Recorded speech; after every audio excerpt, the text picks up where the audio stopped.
सभी बच्चे ध्यान देंगे। आज मैं बेस्ट ट्रिक लेकर आया हूँ भाववाचक संज्ञा की, जिससे आज के बाद कभी आप संज्ञा में कोई भी समस्या नहीं आएगी। जो भी एग्जाम होगा, कंपटीशन का एग्जाम होगा, आप उसको अच्छे से सॉल्व करेंगे। आज हम ऐसे सेंटेंस लेकर के आए हैं कि जो कभी भी आपको परेशानी नहीं होगी, कोई भी समस्या नहीं होगी। ये आप विशेष रूप से ध्यान देंगे। एक एक सेंटेंस को हम पढ़ते जाएंगे और किस तरीके से प्रयोग किए गए हैं उनको हम जानेंगे। इससे बेहतर ट्रिक आपको कहीं नहीं मिलेगी, क्योंकि जो शब्द होते हैं वो विकारी होते हैं, उनका रूप बदलता रहता है। जब एग्जाम में आता है तो आप फंस जाते हैं या आपके सामने समस्या आती है कि आखिर इन शब्दों में भाववाचक संज्ञा है क्या। अगर उस शब्द को हम किसी सेंटेंस में प्रयोग करके देखें तो हमें समझ में आ जाएगा कि वो भाववाचक संज्ञा है या विशेषण शब्द है। ज्यादातर विशेषण शब्द को जब हम भाववाचक संज्ञा में बदलते हैं तो वही हमें समस्या आती है। या व्यक्तिवाचक से भाववाचक में जाते हैं, या जातिवाचक से भाववाचक में जाते हैं, या कोई क्रिया होती है उसको भाववाचक में बदलते हैं, तो हमारे सामने एक समस्या खड़ी हो जाती है कि आखिर ये शब्द का रूप किस तरीके से बनेगा। आइए हम उसी को लेकर इस वाक्य में बताते हैं कि किस तरीके से इनका यूज होगा और क्या है भाववाचक संज्ञा। आज तक भाववाचक संज्ञा समझ में ही नहीं आती कई विद्यार्थियों के स्टूडेंट को कि कैसे भाववाचक संज्ञा बन जाती है। और ऐसी क्वेश्चन जब आते हैं तो वो एग्जाम में अपना गलती करके चले आते हैं और बाद में उसका पछतावा होता है। आज के बाद अगर ये चीज समझ गए, आज के बाद आपको कभी भी भाववाचक संज्ञा में कोई भी परेशानी नहीं आएगी। और इसके अलावा अगर आपको कोई समस्या आती है तो आप मैसेज करके हमसे पूछ सकते हैं कि सर समझ में नहीं आया, इसको दोबारा बताइए, या पर्सनल नंबर से आप कंसल्ट करके पूछ सकते हैं कि सर ये समझ में नहीं आ रहा कि हो क्या रहा है।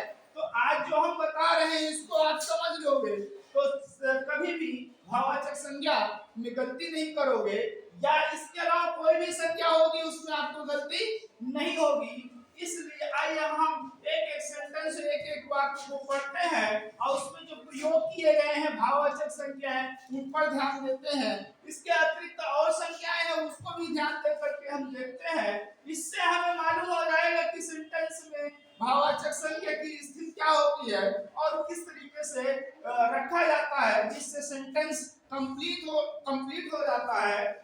और जब सेंटेंस कंप्लीट नहीं होता या उसमें कोई अड़चन आती है अगर उस शब्द को रखने से, तो समझ जाना चाहिए कि वो भाववाचक संज्ञा नहीं बन रही है।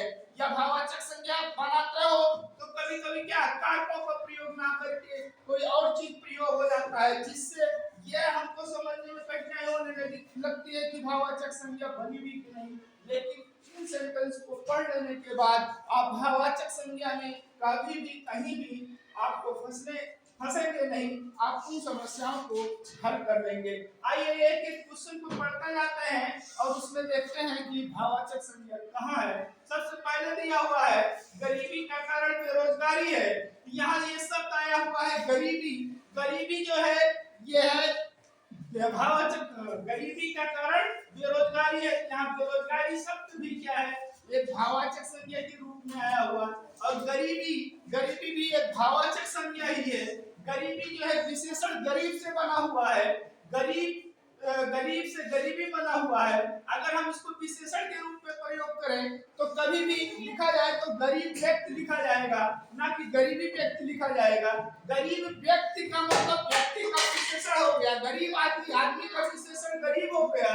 जबकि और जब इसको भाववाचक में बनाते हैं तो इसके साथ कोई किसी का विशेषण नहीं होता, बल्कि स्वयं में वो संज्ञा का काम करता है और उसके साथ कारक का प्रयोग जरूर रहता है। ये विशेष रूप से आपको ध्यान देना है। चलिए आगे वाले क्वेश्चन में देखते हैं। खेत में हरियाली है, जहां हम देखते हैं खेत वो भी संज्ञा है और हरियाली भी संज्ञा है। फर्क इतना है कि खेत जो है जातिवाचक संज्ञा के अंतर्गत आता है और हरियाली जो भाववाचक संज्ञा है। अगर ये देखें ये शब्द कैसे बना है, ये शब्द हरा विशेषण शब्द से बना हुआ शब्द है, जो ये हरियाली से जो बना भाववाचक संज्ञा में तब्दील हुआ है। अगर हरा खेत लिखा जाए तब तो ठीक है, क्यों? क्योंकि खेत का विशेषण हरा बनेगा, ना कि अगर हरियाली खेत लिखा जाए तो सेंटेंस गलत हो जाएगा।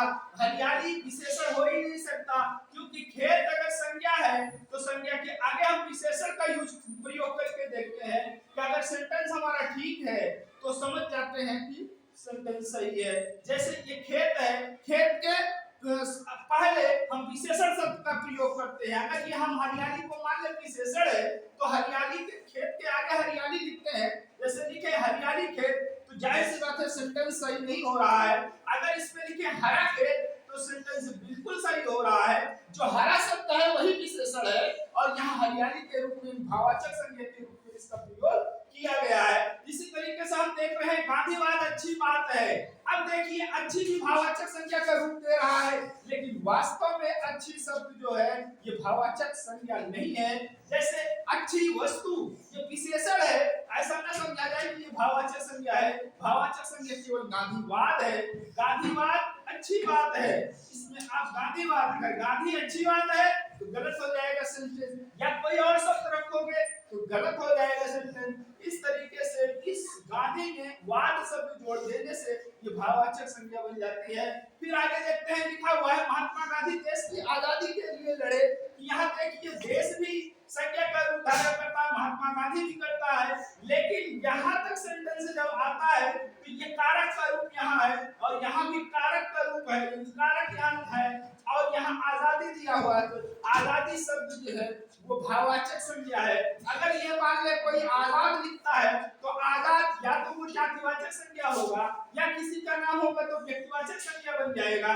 इस तरीके से और आजाद भारत कहा जाए तो भारत का विशेषण आजाद हो जाएगा। इस तरीके से ये आजाद शब्द भी क्या है, विशेषण है और आजाद शब्द भाववाचक संज्ञा आजादी बनाया गया है। चलिए आगे से टेस्ट में देखते हैं।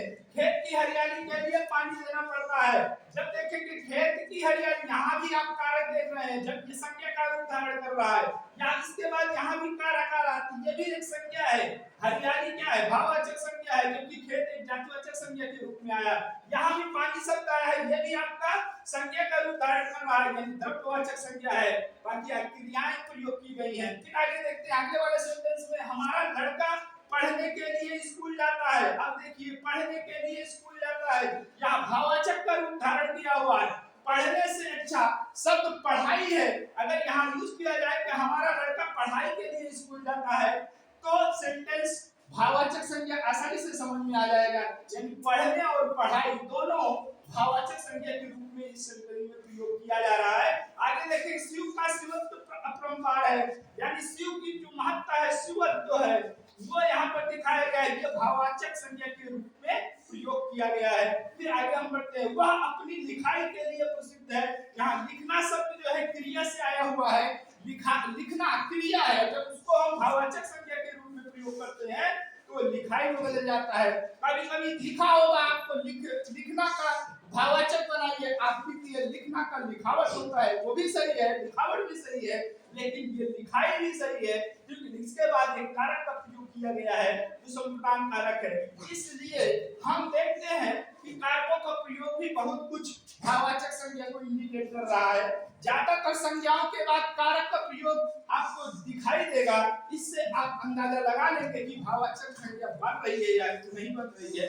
यही शब्दों का विकारी शब्द है जिसमें परिवर्तन होता है, ऐसे शब्द ही भाववाचक संज्ञा में बदलते हैं जिसमें विकार उत्पन्न हो, वही शब्द बनते हैं। बाकी अव्यय भी शब्द है, वो शब्द विकारी नहीं होते, अविकारी होते हैं। अव्यय से बहुत कम ही भाववाचक संज्ञा बनती है, ये आप अच्छे से ध्यान रखेंगे। फिर आइए हम आगे चलते हैं, कुछ क्वेश्चन की तरफ ध्यान देते हैं। इसमें कुछ क्वेश्चन दिए गए हैं आपके लिए, अगर आप सॉल्व कर रहे हैं तो अच्छी बात है, नहीं तो हम इसका इस क्वेश्चन का आंसर हम बता रहे हैं। इसमें लिखा हुआ है कौन जातिवाचक संज्ञा है।